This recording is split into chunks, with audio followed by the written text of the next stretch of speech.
ভারতে সাম্প্রদায়িক সহিংসতা এবং সংখ্যালঘু মুসলিমদের উপর দমন-পীড়ন বিশ্বব্যাপী মুসলিমদের জন্য এক বিরাট উদ্বেগের কারণ। এরই মধ্যে বিশেষ করে ঐতিহ্যবাহী বাবরি মসজিদ সহ ঐতিহাসিক মসজিদ ভাঙার ঘটনাগুলো যেন মুসলিম জাতিকে যন্ত্রণা রুলার হয়ে পিষ্ট করছে প্রতিনিয়ত। উগ্র হিন্দুত্ববাদীদের এই উগ্র কর্মকাণ্ডের সামাজিক ও রাজনৈতিক উদ্দেশ্য হচ্ছে উপমহাদেশকে অখণ্ড ভারত হিসেবে প্রতিষ্ঠা করা, যেটাকে তারা রামরাজ্য বলে আখ্যায়িত করে। আজকের এই দিনটি আমাদের বাবরি মসজিদের নির্মম ইতিহাসকে বারবার মনে করিয়ে দেয়। তাই আজকের প্রতিবেদনে আমরা জানব বাবরি মসজিদ থেকে রাম মন্দিরের আদ্যোপান্ত ও মুসলিম নিধনে হিন্দুত্ববাদীদের এজেন্ডা সম্পর্কে। মোগল সম্রাট বাবরের সেনাপতি মীর বাকি 1528 সালে অযোধ্যায় প্রথম বাবরি মসজিদটি নির্মাণ করেন। তবে উগ্র হিন্দুত্ববাদীরা দাবি করে এটি তাদের ভগবান রামের জন্মভূমির উপর নির্মিত। আর এই দাবিকে পুঁজি করে প্রথম বিরোধ দেখা দেয় 1751 সালে, যখন মারাঠারা অযোধ্যা সহ বিভিন্ন অঞ্চল নিয়ন্ত্রণের দাবি তোলে।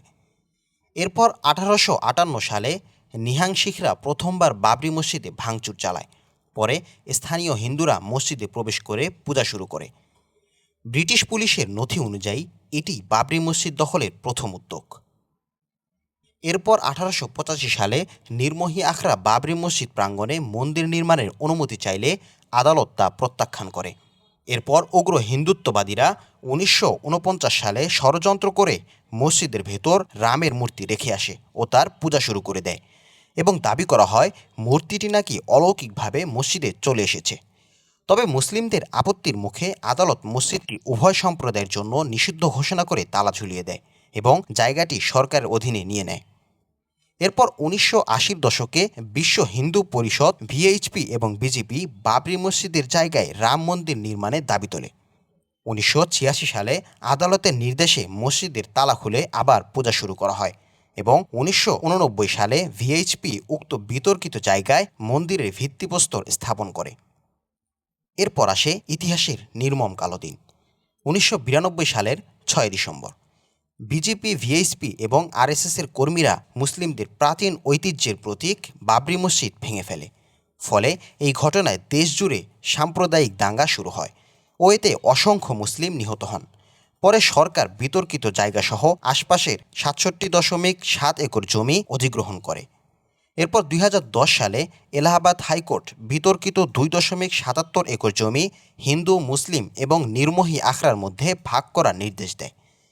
তবে 2019 সালে ভারতের সুপ্রিম কোর্ট মন্দির নির্মাণের পক্ষে রায় দেয় এবং মুসলিমদের জন্য অযোধ্যায় বাবরি মসজিদের বিকল্প হিসেবে 5 একর জমি বরাদ্দ করেন। এরপর 2020 সালের 5ই আগস্ট ভারতের ফ্যাসিস্ট প্রধানমন্ত্রী নরেন্দ্র মোদী সেখানে মন্দিরের ভিত্তিপ্রস্তর স্থাপন করে। মন্দির নির্মাণে প্রায় 5,500 কোটি রুপি ব্যয় হয়। এরপর 2024 সালের 22 জানুয়ারি ব্যাপক উৎসাহ উদ্দীপনার মধ্য দিয়ে রাম মন্দির উদ্বোধন করা হয়। 2014 সালে ভারতীয় জনতা পার্টি বিজেপি ক্ষমতায় আসার পর থেকে ভারতের সংখ্যালঘু মুসলিমরা বৈষম্য, সহিংসতা এবং রাষ্ট্রের পক্ষ থেকে নিপীড়নের শিকার হয়ে আসছে। দ্য গার্ডিয়ানের হিন্দুত্ববাদীদের ইতিহাস পুনর্লিখন চেষ্টায় টার্গেট হাজারো মসজিদ শীর্ষক প্রতিবেদনে বলা হয়, বিজেপি সরকারের হিন্দুত্ববাদী এজেন্ডার আওতায় তারা মুসলিমদের প্রাচীন ইতিহাস ঐতিহ্যের প্রতীক এই মসজিদগুলো ভাঙছে ও মুসলিমদের উপর এমন দমনপীড়ন চালাচ্ছে। পাশাপাশি মুসলিমদের হাজার বছরের পুরনো ইতিহাস ঐতিহ্যে আঘাত হানা ও সেগুলোকে ধ্বংস করার পেছনে রয়েছে হিন্দুত্ববাদীদের এক ভয়ানক লক্ষ্য। গার্ডিয়ানের প্রতিবেদনে যা স্পষ্ট হয়ে যায়। সেই প্রতিবেদনে বলা হয়, বিজেপির একজন জ্যেষ্ঠ নেতা দাবি করেছে মুঘলরা 36,000 হিন্দু মন্দির ধ্বংস করে মসজিদ নির্মাণ করেছে, তাই সেই মন্দিরগুলো একে একে পুনরুদ্ধার করতে হবে। তবে এই দাবির বিরোধিতা করে ইউনিভার্সিটি অব অ্যারিজোনার ইতিহাস বিভাগের অধ্যাপক রিচার্ড ইটন দ্য গার্ডিয়ানকে বলেন, হাজার হাজার মন্দির ধ্বংসের দাবি একেবারেই ভিত্তিহীন, দায়িত্বজ্ঞানহীন এবং অসত্য। বাবরি মসজিদ থেকে রাম মন্দির পর্যন্ত 165 বছরের এই যাত্রা ভারতের সাম্প্রদায়িক ইতিহাসের এক নির্মম অধ্যায়। মুসলিমদের উপর দমন পীড়ন এবং তাদের ঐতিহ্য ধ্বংসের পেছনে হিন্দুত্ববাদী এজেন্ডা আজও বহমান।